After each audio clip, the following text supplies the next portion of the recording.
Oh, yes.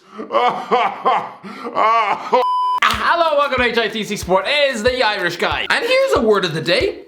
Cowards. The European Super League has collapsed. Right now, the idea is smouldering in a fireplace at the backhearts of Tennessee. And lads, to every man, woman and child who spoke up about this, well done. Because due to the mass opposition across the continent towards this, we have successfully shoved this greedy, corporate, out-of-touch business plan right back down the throats of the very men who tried to rob us of this sport.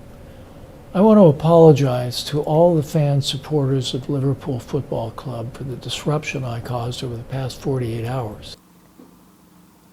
Christ above, this fella just looks like he's just been called in front of the school principal after urinating in front of his flower pots. Look lads, let me show you just how manipulative this entire apology is. Let's see, the colour of forgiveness. Yellow roses. Lads, tell me, what the hell are those? Look, here he is with a face that looks like a wrinkly foot wearing glasses, and the only other thing in this shot are yellow roses, the flowers of forgiveness. This guy is trying to mentally force you into forgiving him. He's also wearing a Gillette, which was the same name as the previous owner he bought the club off. Again, just planting another reminder in your head. I'm a much better custodian of this football club than the alternatives. Vote for me, John Henry. Remember when Gillette appointed Roy Hodgson and stuffed you in a relegation battle? Wasn't that bad? Look how great I am. Listen, yes, I realize James stuffed out a video on this morning, but I'm sorry, I have to react to this. I just have to spit this phlegm out of my throat.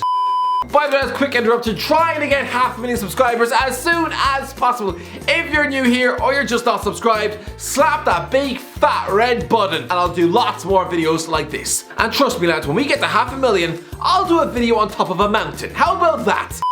Yesterday evening, Chelsea and Man City were the first ones to get cold feet, as if they were stood at the altar waiting for Boris Johnson to walk down the aisle. Listen, those clubs, they saw their fans protesting outside the stadium. They saw the watching world vilify them as some sort of James Bond supervillain. For the last few days, the entire footballing world has been collectively crying into their mourning bowl of shreddies. Good grace, everywhere you look, there were content creators on the verge of tears. Mark Goldberg looked this close to shoving a fork up his nose. It's been a nightmare 72 hours. But now, it turns out these same football owners have the backbone of a melted Milky Way. They show they have the gumption of a malnourished cow. Good Christ, the mere prospect of football being clawed away from our grubby little mitts. I'll be honest, the last few days it's felt like my brain has been on fire. I'll tell you straight, if you offer me the choice of chopping off my ears with a bread knife versus living in a world where football no longer exists, then lads, the kitchen floor will quickly be splattered with blood and earwax. Life without football, just no. And the fact these prehistoric vultures were threatening to do just that. I spent 3 days feeling physically sick. I almost vomited into my shoes on at least 2 occasions. And that's not just because I digested a potato that fell in the toilet. But now we've come together to utterly banish these plans. It all started yesterday afternoon when Jordan Henderson rallied on social media. We don't like it and we don't want it to happen. This is our collective position. Our commitment to this football club and its supporters is absolute and unconditional. You'll never walk alone.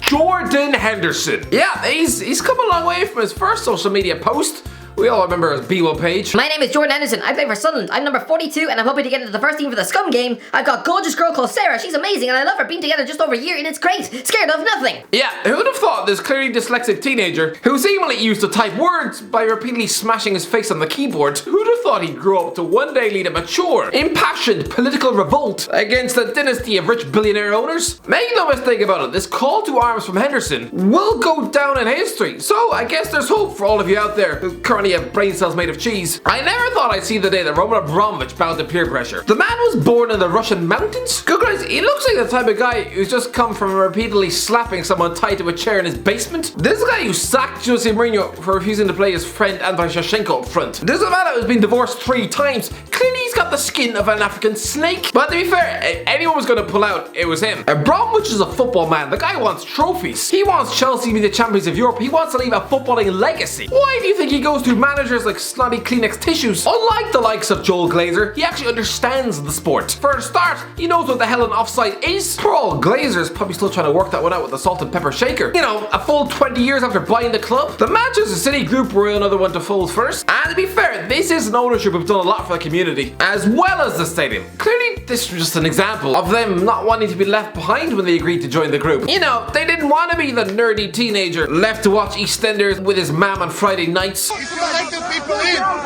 let the bus go in. As if this week could get any more mental. Here we have poor old Petr Cech acting as a goddamn traffic warden, trying to clear the road to let the team bus into Stamford Bridge. Let the bus go in. I suppose he's got to do something to fill his days. Wait a minute, is that Fogden behind him? Good crazy, he's so close to him he could probably lick his neck. Tottenham, I will give a pass to. Poor old Daniel Levy. This guy used to be stuck in relegation battles with Tottenham, hiring managers from Portsmouth, making marquee signings from Charlton Athletic and West Ham. He should have known better, but you can almost understand why he might have been blinded by the bright lights of the European Super League. This is a man who has largely overseen a selling club in Spurs. During the late 2000s, the top 4 clubs in England used to regularly fleece Tottenham for their best players. So now, after landing in a big spaceship-sized stadium, now he's finally been invited to sit at the cool table. It's like growing up as that kid. They used to have people chucking their lunch off him in the schoolyard. You know, after 5 years of having pizza, ham sandwiches, and empty banana peels slapping his cheeks, the fact he was now finally invited to hang out with these same elitist bullies, you can almost understand how this softly spoken suit might have been seduced by this. Finally, he was validated, no longer having to sell Robbie Keane to Liverpool, no longer giving Berbatov to Man United, or having Chelsea sniffer on Luka Modric.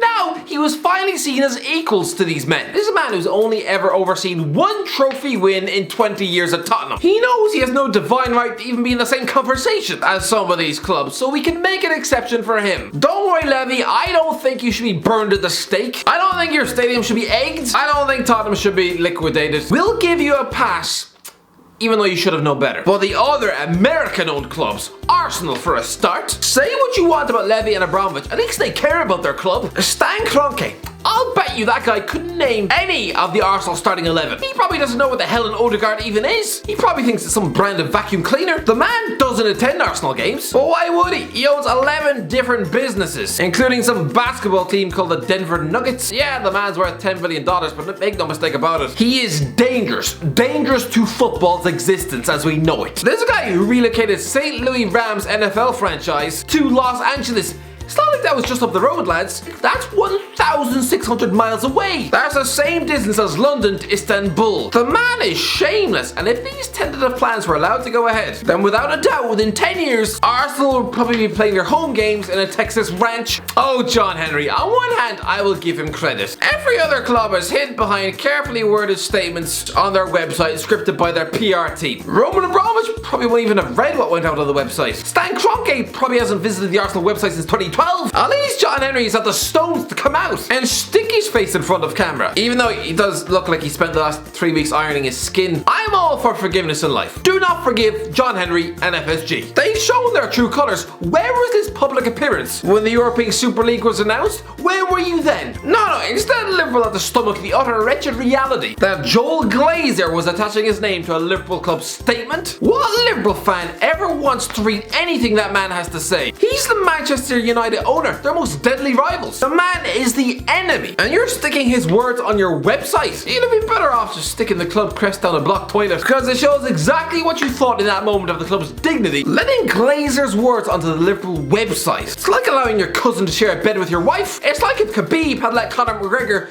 read a eulogy at his dad's funeral. It's just all sorts of wrong. Actions speak louder than words, and these actions are unforgivable. Sneakily trying to steer Liverpool away from the pyramid of English football for the benefit of your own pocket? I don't care what they've done for the club. I don't care they've acted as reasonable owners until now, steering Liverpool back to the top of English football. I don't care. The fact they would turn around in the middle of a global pandemic and not only entertain this conversation, but lads, don't forget John Henry. He was signing up to be the vice chairman of the European Super League. He wasn't being led by the hand by the nasty Glazers. He wasn't being brainwashed by Florentino Perez. No, this guy wanted to front the entire thing. And why not? Why not? Think how many new swanky mansions and Lamborghinis he could buy with all this new money. You know, at the expense of the fans. And finally, Manchester United. We all know everything we need to know about the Glazers, so there's no surprise there. The fact Ed Woodward has been bombed out of town is a start. Probably should have happened when he passed him as an Ozil to sign Mara Fellaini instead. But now, lads, now is the time to rid the club of the poison that courses through Manchester United's veins. How do you remove super billionaires from their companies? I don't know how, but this should be a wake-up call for the authorities. The conniving, sickly, devious collusion between these clubs should bring about punishments. But not for the team, not for the players, not for the managers, not for the staff, not for the fans. No. UEFA, FIFA, the FA, the Premier League, whoever. They should find the best lawyers in Europe to rifle through every rulebook under the sun to try and dig out a legal way to punish these men. You might not be able to completely extricate them from their businesses, but maybe you can hit their wallets. Just anything. Maybe. Just a start. Liverpool fans, you were successful in driving Hicks and Gillette out of town. Now the FSG, Glazers and Stan Kroenke. These blatant attempts at commercializing the sport behind everyone's backs, Americanizing your brand. Your complete cowardice shown in the last week. You've shown your true colors. You need to get the hell out of football. But who's gonna buy them, I hear you ask? Don't worry, lads. Man United already have a prospective new buyer. Hey guys, I'm thinking about buying Manchester United. What do you think? Good luck, lads. Anyway, that's it. Let me know in the comments below what you feel. Are you rejoicing right now? Of course you are. Let me know in the comments below if you enjoyed the video. Don't forget to like, subscribe, and as always, I'll talk to you in a while.